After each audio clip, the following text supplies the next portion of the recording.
Nadie está mirando a México, y eso es exactamente el error más grande que están cometiendo los analistas de este torneo. El entrenador de Inglaterra lo acaba de confirmar.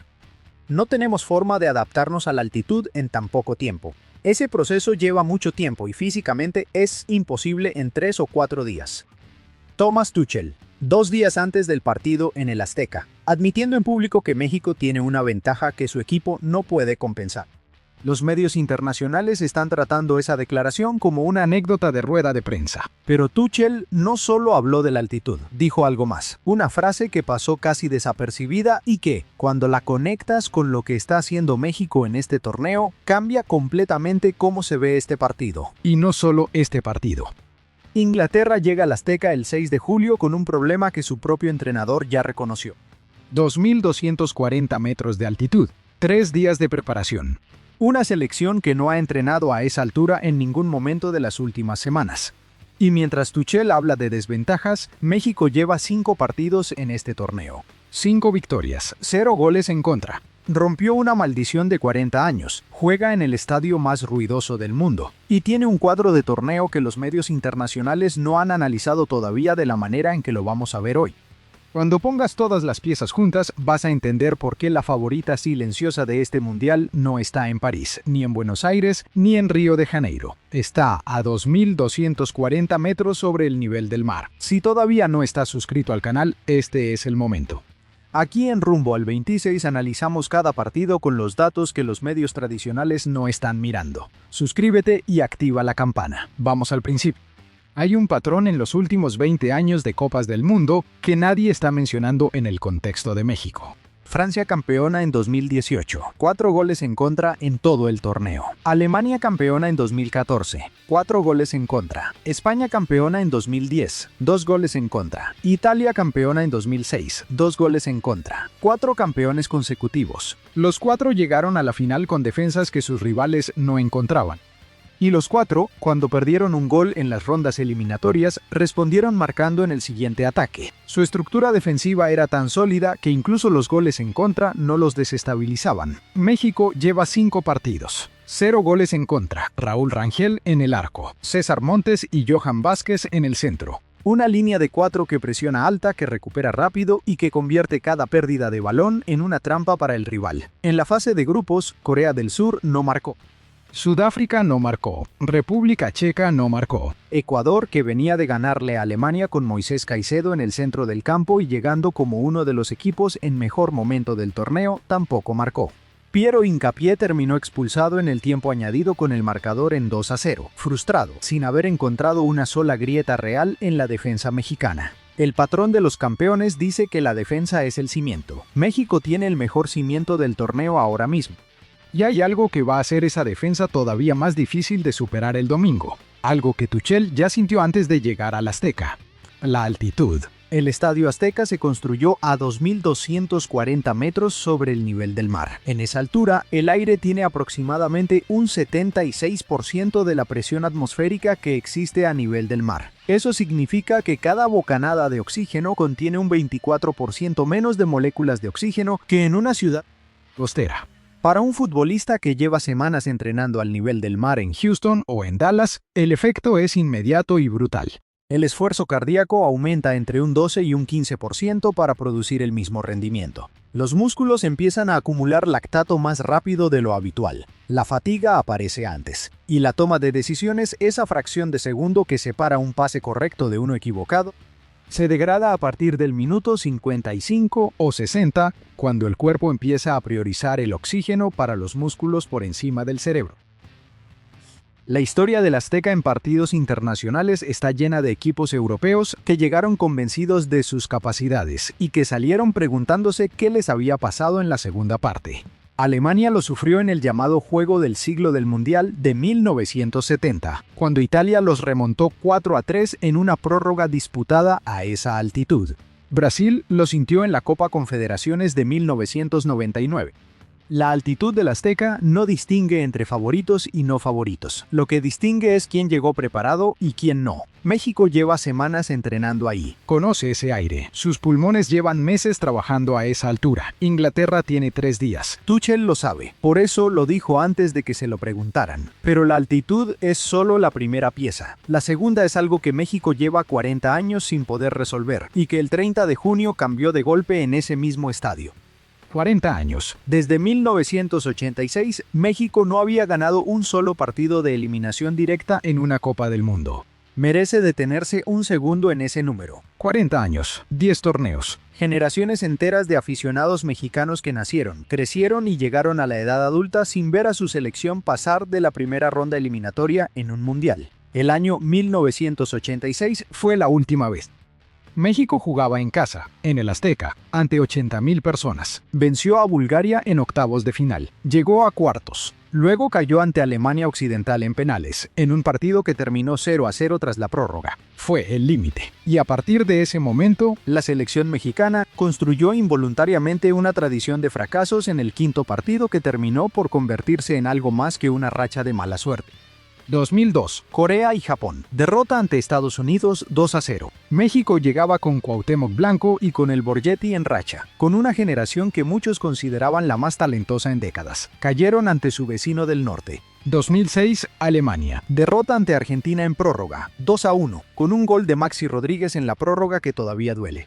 2010. Sudáfrica. Derrota ante Argentina 3-1, con Carlos Tevez marcando con la mano en el primer gol, con el árbitro ignorando la infracción, con México derrumbándose después de ese momento. 2014. Brasil. Otra vez Argentina, 3-1. 2018. Rusia. Brasil 2-0, con Neymar provocando y el Chicharito fallando ocasiones que en otro contexto habría convertido. 2022. Qatar. Argentina 2-0, con Messi y con la sensación de que ese techo era definitivo. 7 eliminaciones, 4 de ellas ante Argentina. El mismo muro, la misma salida.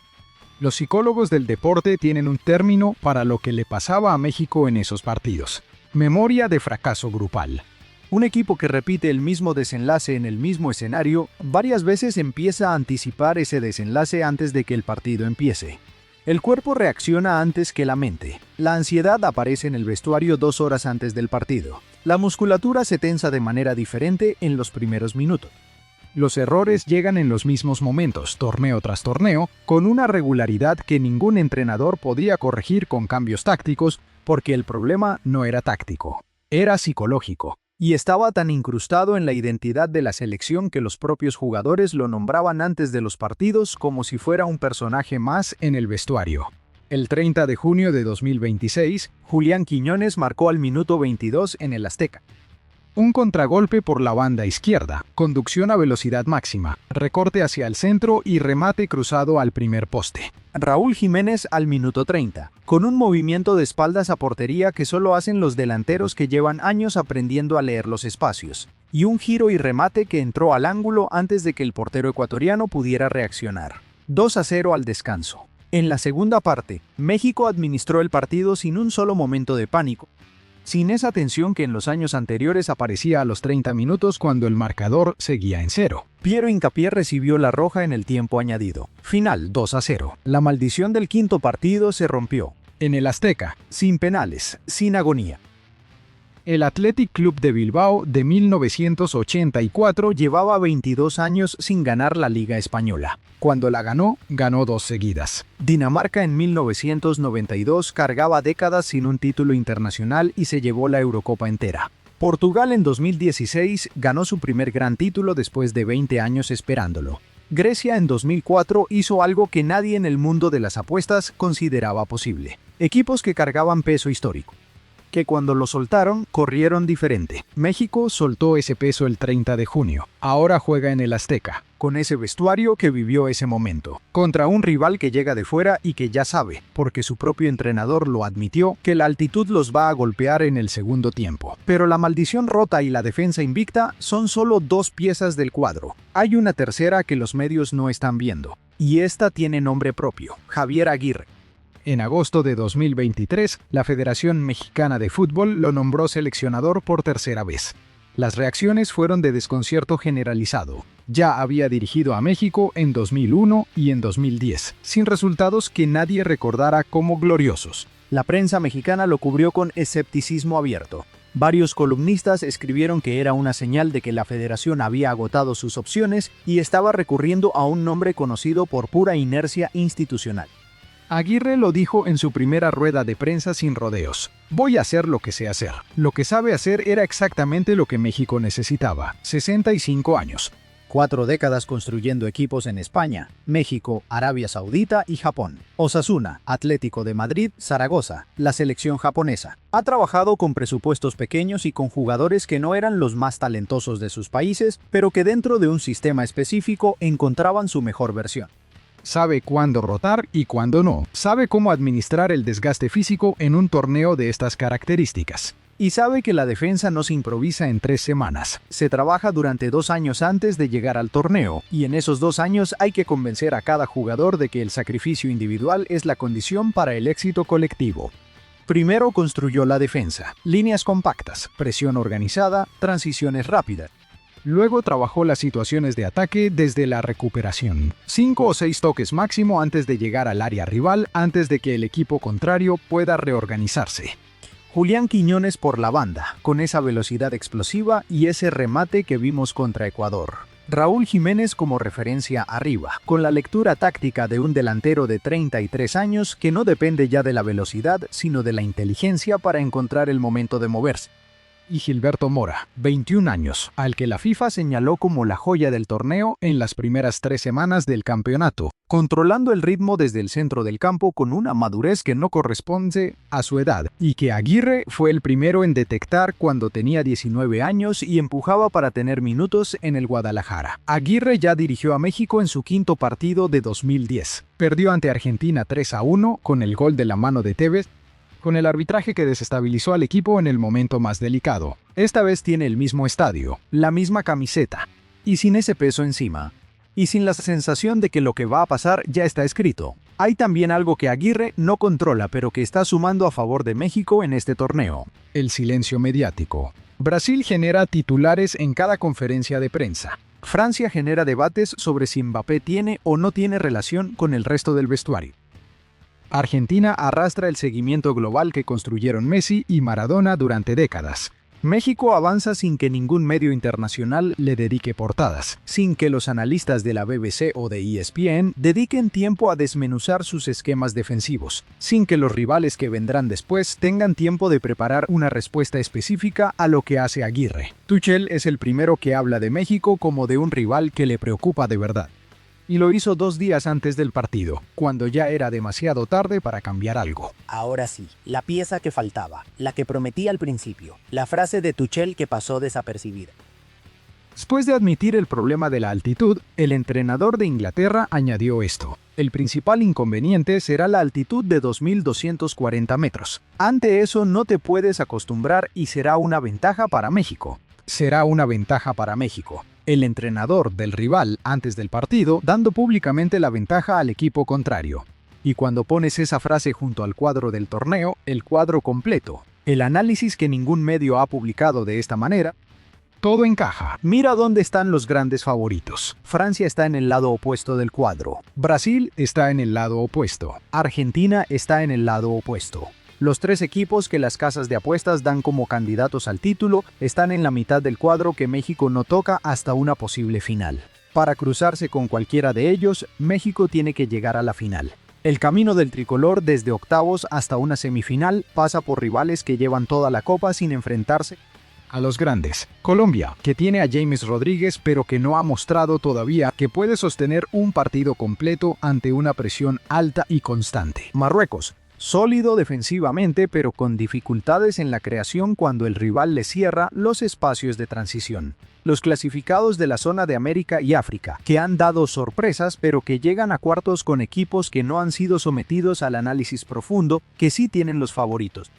Italia en 2006 ganó el Mundial sin cruzarse con Brasil hasta la final. Portugal en 2016 ganó la Eurocopa con una llave que los mantuvo alejados de Alemania y España hasta las semifinales. Dinamarca en 1992 levantó el trofeo gracias en parte a un camino que nadie había diseñado como trampa, porque nadie esperaba que llegaran tan lejos. México tiene la llave más favorable del cuadro entre los equipos que aún pueden dar la sorpresa más grande de este torneo. Ahora el cuadro está completo. Vaya invicta que sigue el patrón de los últimos 4 campeones del mundo, altitud que el propio rival ya reconoció como ventaja imposible de compensar.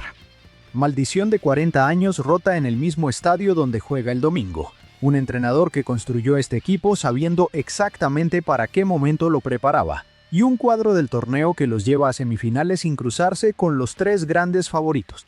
Si México pasa el domingo, todos estos datos van a aparecer en los medios internacionales de golpe, como si alguien encendiera una luz en una habitación que llevaba semanas a oscuras. El equipo que nadie miraba va a estar en boca de todos, y los rivales que vengan después van a llegar al Azteca sabiendo lo mismo que Tuchel ya reconoció 2 días antes del partido: que la altitud no se compensa en 3 días, que el ruido de 80,000 personas no se puede entrenar, y que enfrentarse a un equipo que llevaba 40 años esperando este momento es otra cosa completamente diferente a lo que cualquier modelo predictivo puede calcular.